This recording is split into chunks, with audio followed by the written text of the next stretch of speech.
welcome back to the Lipoedema Podcast. We are your hosts, Shell and Tiana, and today we have a special guest joining us, Cinamon Laughton. Cinamon, how are you? I'm good, thank you, girls. Thank you so much for having me today. I'm so excited to be here. We're excited to have you. You know, our guests make our podcast. It would be a bit boring if it was just Shell and I talking all the time. So we're going to get into the questions about your lipedema. Sure. How did you learn of lipedema?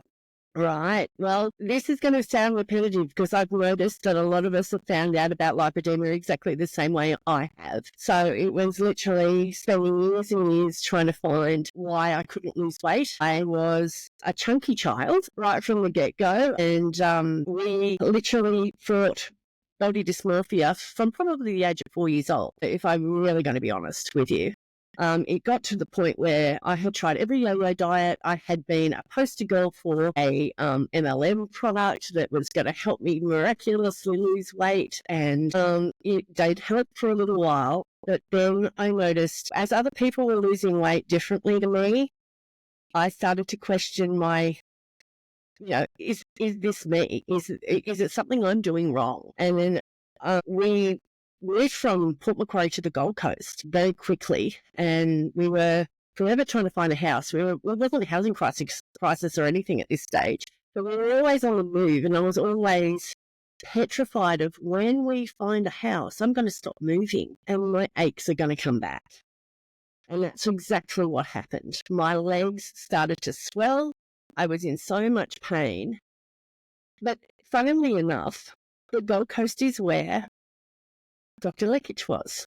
And I was doing a Google search one night about lymphedema because that's what I thought I honestly had. I was like, I'm puffy all the time and my legs just ache all the time. And then I was Google searching, and then the Miami Private Hospital came up.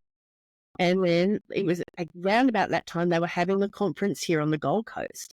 And he was holding an information session, and I went, I should go to this. I think I have lipedema. And he's like, my husband's like, okay, let's go. Let's go together. I'm going to go with you. I've got the most supportive husband in the world. Those that know Daz will just know how much he dotes over me. So he was very fully supportive, and we went along, and I was listening to the stories that were coming up and listening to Dr. Lekic, and I'm like, this has been me my entire life.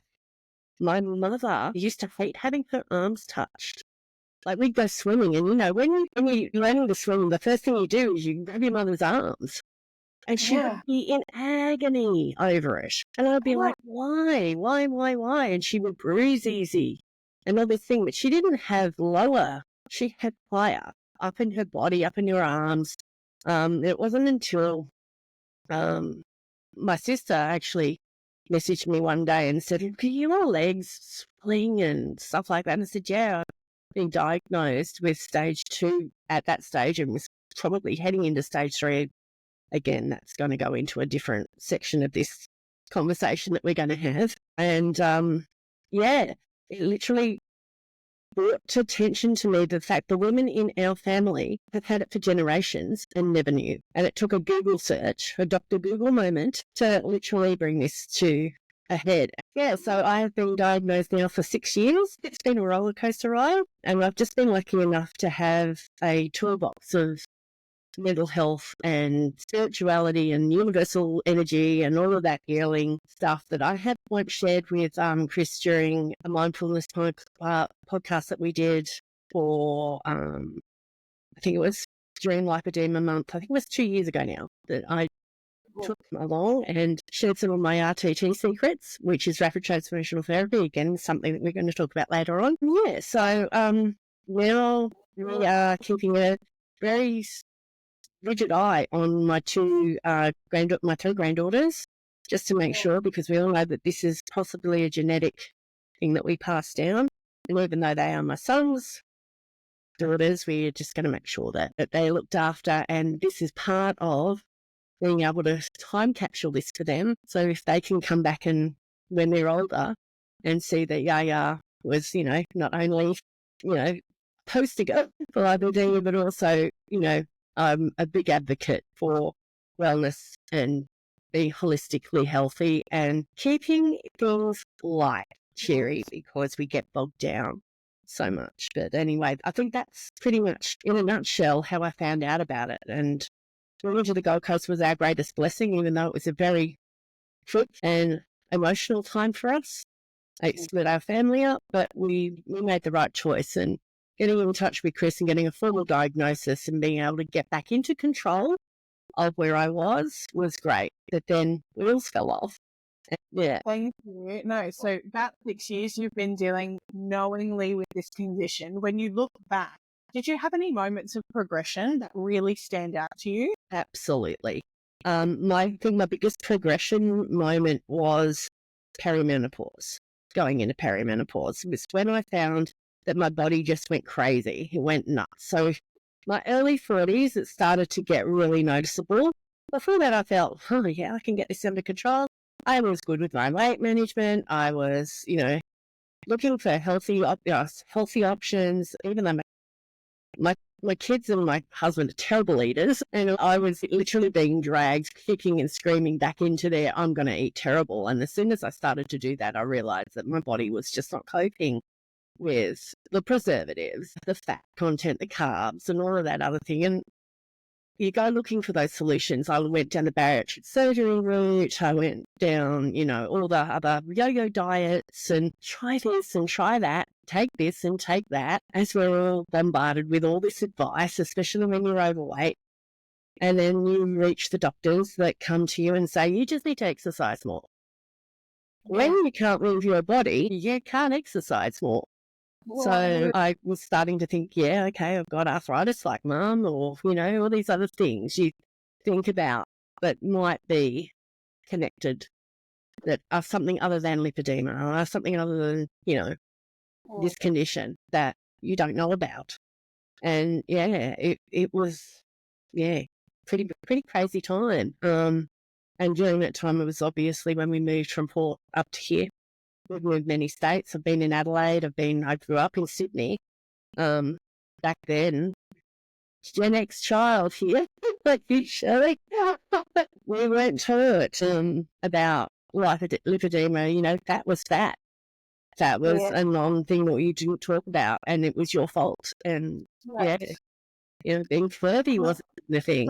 It's a moral thing back then. It was demoralizing. You were bullied about everything. And even if I wasn't really a fat girl, I just wasn't a tiny little thin petite person. Like my sister was petite and little and tiny and cute, and I wasn't. And, we weren't taught to be individual back then. You had to toe the line, and you were a sheep, and you did what you were told, and you fit in, or you were an outcast. And it's pretty crap. But now, like I was saying to someone yesterday, like we internalize that weight bias now. Like even if it's not and we get defensive of it. So if someone says something to us, we automatically think they're picking on my weight, but they're not. It's us now. So we're doing that internal work we have to do to stop that happening as well. Yeah, it's cellular. It goes into our very being. It penetrates us so much. And I always used to say, I created this. I created this padding to soothe myself, to protect myself, protect my heart, my soul, my mind, because I had these horrible people that just didn't see me for me. They saw the outer coating. We're a meat suit. They don't see the outside, the inside of us. They don't want to know us because you're different. You're not how society says you are meant to be. So it's hard. It's a tough upbringing, but how to change the language too. And the words you use, the language you use about yourself. Like I was with Chelsea Jean yesterday. I made her go in an ice bath. She hated me for it. Anyway, I was talking to her, and some of the things I was saying, she was pulling me up on. She's like, do you realize the words you're using, like the language you're using is creating your reality? My God. I was like, she's like, you're playing small because you're thinking that you don't deserve the time or you don't deserve. Yeah. And I was like, okay, I need to do some work on that. Yeah. Absolutely. Good to have those people. Yeah, sorry. The words you use build the house you live in. Okay. Yeah, I love that. So if you hating on your body, your cells here, your cells have ears. That's just where rapid transformational therapy comes in so handy, when you understand that from a cellular level, everything you say to yourself, you are saying to the cells in your body.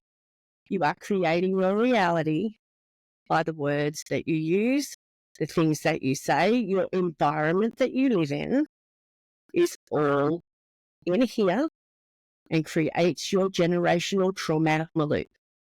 And what rapid transformational therapy does is it helps you circuit break that traumatic experience. It will take you back to the very moment where you felt undeserving, unworthy, fat, whatever it is. And it can be a time that you think you know that moment in time where you felt the worst. It's often not that time. We go back. It's a hypnotherapy method. It's a modality that is very strong. Instead of being used in therapy, you're only, I don't want to see my clients for 10 years. I want to see them for 10 minutes. Literally, I want them to be feeling good about themselves, after the first session. Sometimes it can take 2 or 3. Sometimes it does take a bit longer because the trauma is so deep ingrained in their cells, in their cellular level, that they find it hard to let go of because it's become who they are. It's their fortress, and a lot of lipedema is held onto by that very moment of back when something traumatic happened to me, something was said to me, and a switch has gone on, and it's become that limited self-belief and that wheel that goes round and round and round. And body dysmorphia is so prevalent in our society right now, especially in women, young women. And, it's even more so now that we have, all the gender neutral stuff that's coming through and all the identity stuff that is being put through, mainstream media, that it can come from not knowing who you are. It comes from that cellular level and a traumatic moment in time. And this is where I get to spend amounts of time watching people unfold and unravel as they literally discover that it wasn't them. None of it was them. None of it was their fault. And just as lipedema is not our fault, it is a genetic condition, or presumed, that in our environment is very much a part of that I get to discover that they can let go of the blame and the shame and become who they really want to be and get a voice. And that's the next step for me out of the lipedema journey that I've been on, is learning how to use rapid transformational therapy, not only on myself. And I have a great therapist, and I'm going to name her because she has helped me a lot. She's in the United States. She's one of the top therapists that I learned from Marissa Peer, who is the mother of rapid transformational therapy. Amy Turner from No BS Therapy was my go-to girl, and she had helped me when I first got diagnosed. We went through the process of me discovering that it was a lot to do with my parents, a lot to do with taking responsibility for my sister, and so many other things. I was taking responsibility for other people, but I wasn't taking responsibility for myself. So much easier to do it for other people and not to do it for ourselves, isn't it? And it's easy to project as well. We project our hurt and our blame and our shame on other people and want to blame them, and it's really us that we need to come back to and work on. And that's where, I had to do that, what we call shadow work, and go through and find the ugly parts of me that needed to be brought to light and dealt with and healed. And now I get to, come on here and discuss those things with you and share them on my platform that's just about to relaunch again. So this has been phenomenal to wake up. And as I said, there's other things that, if I can keep talking, and I'll let you, go from the rapid transformational therapy part of it into what happened to me last year. And 2024 tried to kill me twice, literally. And I'm not even kidding. I found myself being in this room, actually, on the floor after water loading from a condition that I did not realize I had because I was blaming every symptom that I had on lipedema and lipedema. And what we tend to do when we get diagnosed with a chronic illness is blame everything on that chronic illness. And we want to marry it in. We want to find the symptoms that connect. And what had happened with me was I was in denial so much about my health, being in such a stressful, toxic environment at home, that I did not realize that I was literally killing myself by not paying attention to my body. I dropped my own ball. It's so easy to do when you are somebody who is looking after everybody and has everybody else's interests at heart, to drop your own ball. And my family were literally watching me blow up to a weight that I have never been before, and I will disclose it was 203 kilos. I had gained so much weight, and it wasn't lipedema. It was fluid retention, and it wasn't lymph. It was water loading from heart failure. So I unwittingly knew I was in diastolic distress, which is left heart failure. I was unaware that then causes right heart failure. And I had been putting so much stress on my body through stress from my environment, from family, from friends, from things that I would just, And I was trying to tie everything to the lipedema. It's just the lipedema. Oh, I'm just having a flare. I'm just having a flare. I would have as well. Yeah, absolutely. I was getting in my MLD person, let's move this fluid. I need to move it. No matter how much MLD I was going to have, if anything, it was probably going to make me worse, because it was actually congesting my system more, because my poor little heart and lungs could not deal. So I ended up in being taken by her ambulance to hospital with very low oxygen stats, and I was put on a BiPAP machine. And where I stayed for the first time, I was in hospital for 2 weeks, and I discharged myself early because we were having a little bit of a family issue that I needed to come and work out. And not 10 weeks later, when the flu was going around, I caught the flu, influenza A, and I'm okay, and I'll be fine, and I'll be, I'll get through this because I've got all the tools. I've got the Barbara O'Neill flu bombs. I've got all the things that I can use to get rid of my flu, and I was not getting rid of my flu. I was very, very sick, and I ended up with another ambulance out, taking me to the respiratory ward again, and the discharge nurse, Jackie there, said to me, "What are you doing back here?"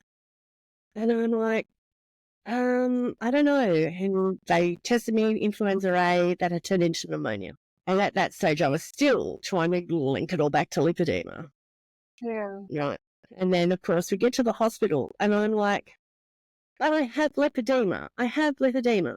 Why isn't this not being considered? Oh, but we are considering it. And it's like, but there's no resources here to help me. I'm a 200-odd kilo person. I'm on lifters. This is degrading, demoralizing, terrible.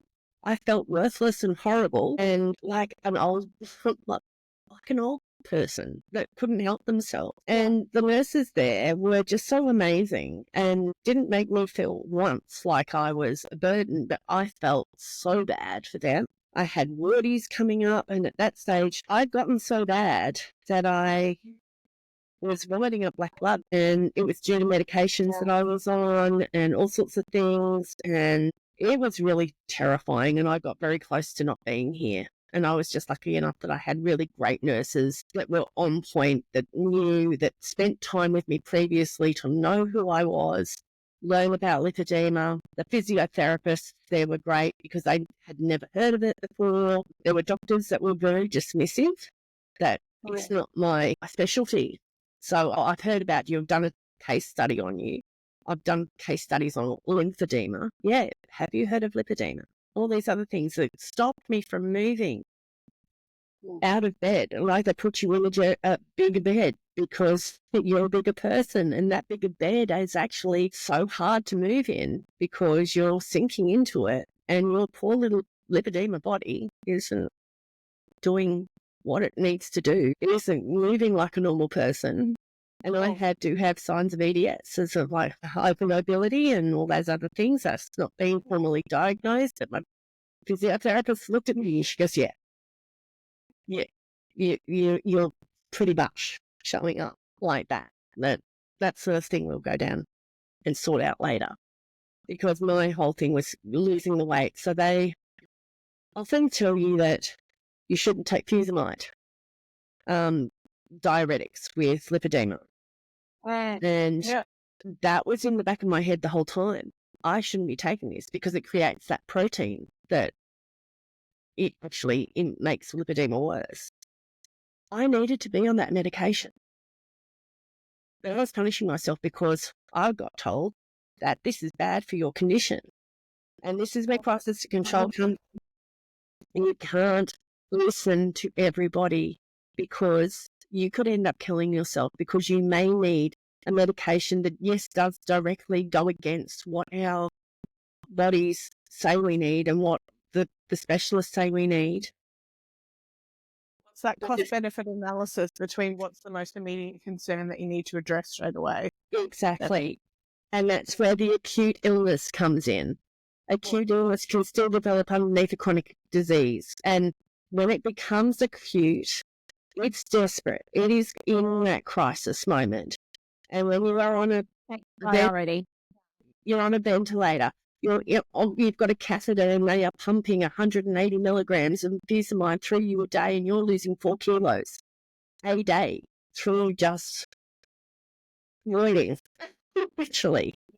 That was my journey. And this is where I was, the second time in, I was in hospital for 24 days and I was losing up to 3 kilos a day. So I have gone from being 200 kilos down to and I was actually bigger. I was as big. This was at the beginning of my water loading, these fit photos here. So I'm actually slimmer now than I was back then. So I was around about 170 to 180 kilos in those photos. I'm now at 155. Mm-hmm. And most of that has been water release. Control. Tiana? That's just from getting your acute conditions under control and taking care. And we have to be mindful that just because we have a chronic illness, it's not all about chronic illness. We have to be really diligent to look after ourselves because being chronically ill, you are put in a chronic basket. They will try and marry it to everything that you already have. And advocacy is, and we're learning how to use your voice to get what you need is so important. And we are lucky enough to have Ryan's rule. And I was ready to call that a couple of times when I was there.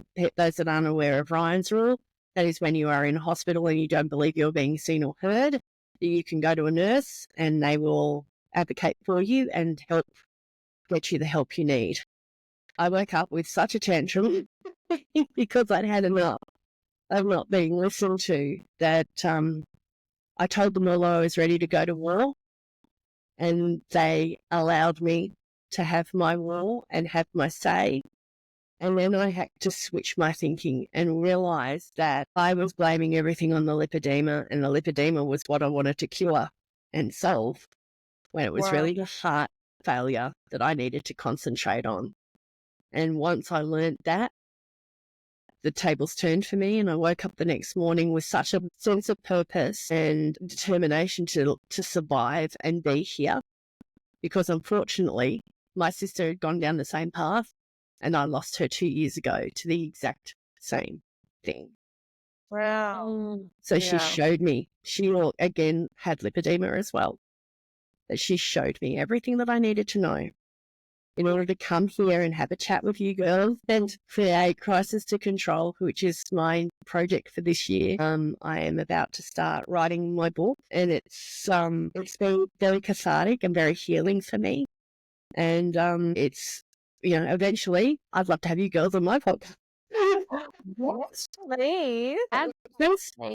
because you girls have been such an inspiration to so many people. And, you girls starting this up for us has been such a day when we're not feeling it. You're giving us the information. You're bringing us the hidden heroes that we need, that we may not know about, because Google searches don't always bring them up, or we're not connecting in through the algorithms of social media to these people. And you manage to, they find you find them, and here we are having conversations that are inspirational, that empower everybody. And I'm so about empowerment. Playing and being light.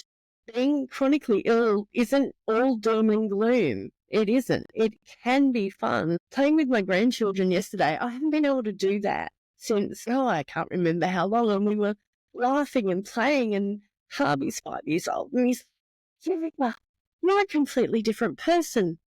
And I said, I know, because you know what? I'm in control. We are in control now, buddy. And you're empowered.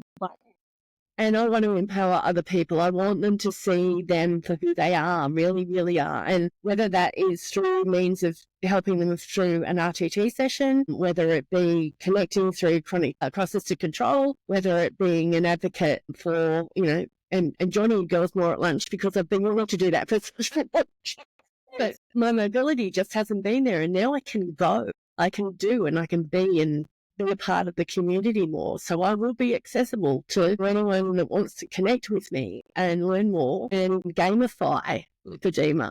That's what I want to do. I want to gamify it and make it light, make it playful. We can play with our compression. We can make it funky.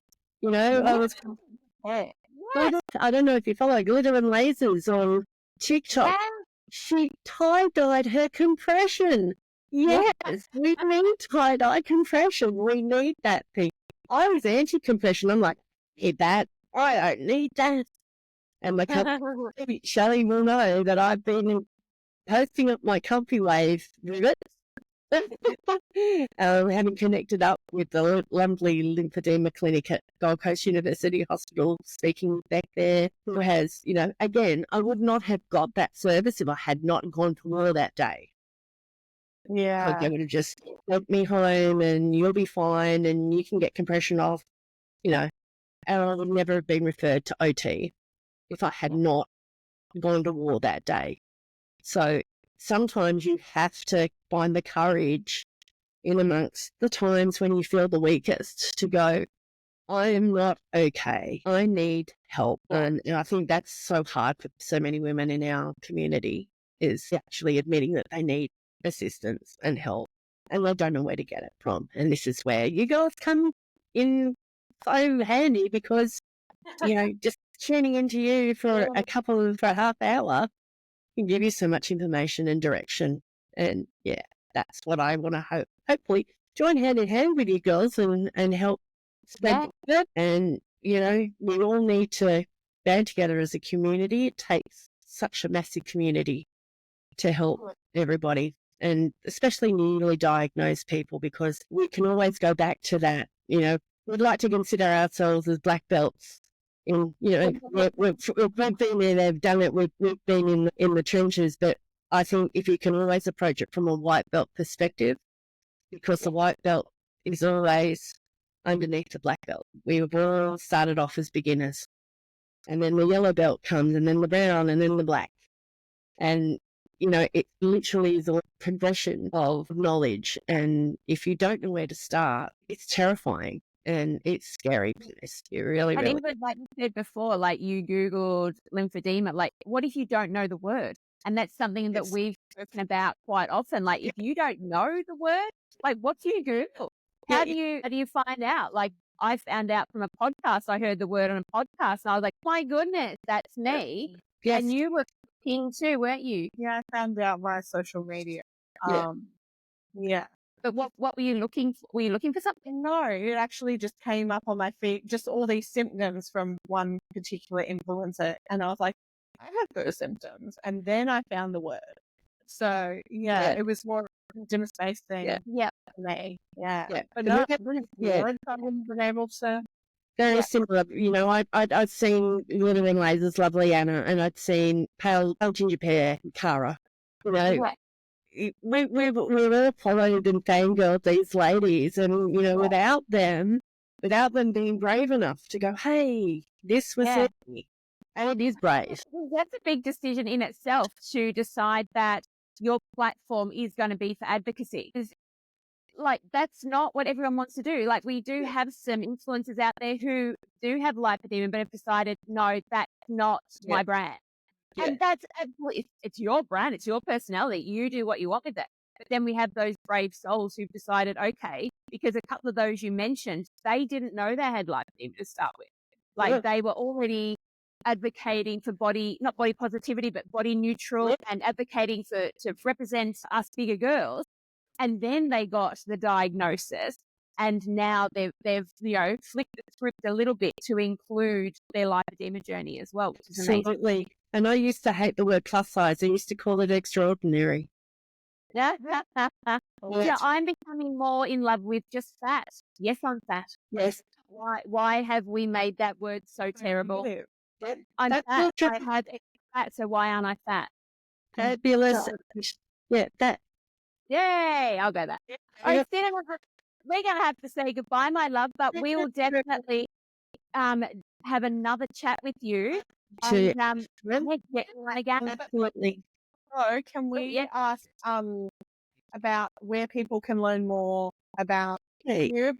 Because you're doing this. I have a lot. Yeah. And on TikTok, it's Crisis to Control. This is very new content, so it is a brand new page. I am starting to fill it up with things that I love and enjoy, so bear with me. Crisis to Control on Instagram and TikTok. If you want to connect up with me personally, that's fine. I'm _ordinary_cinnamon on Instagram. Also on Facebook, just Google me, Cinamon Laughton. I'm happy to chat with anybody in regards to lipedema, heart failure, chronic kidney illness, anything at all. I have been in therapist for 4 or 5 years, 6 years coming now. So I'm pretty much all over it. Those are them. In the time today, we do need to have a return from you. Absolutely, anytime. Running, and we can talk more about Absolutely. It's been such a pleasure. Thank you, girls. Thank you, Cinamon. Take care. Everyone, Bye. thank you. The Lipoedema Podcast 2025 is powered by Elegance Lymphatic Care. Lipedema and its symptoms vary from individual to individual. The opinions and advice voiced in this podcast are of a personal nature and used for educational purposes. Please take away from this podcast what resonates with you, and please see your GP or preferred specialist for diagnosis and healthcare.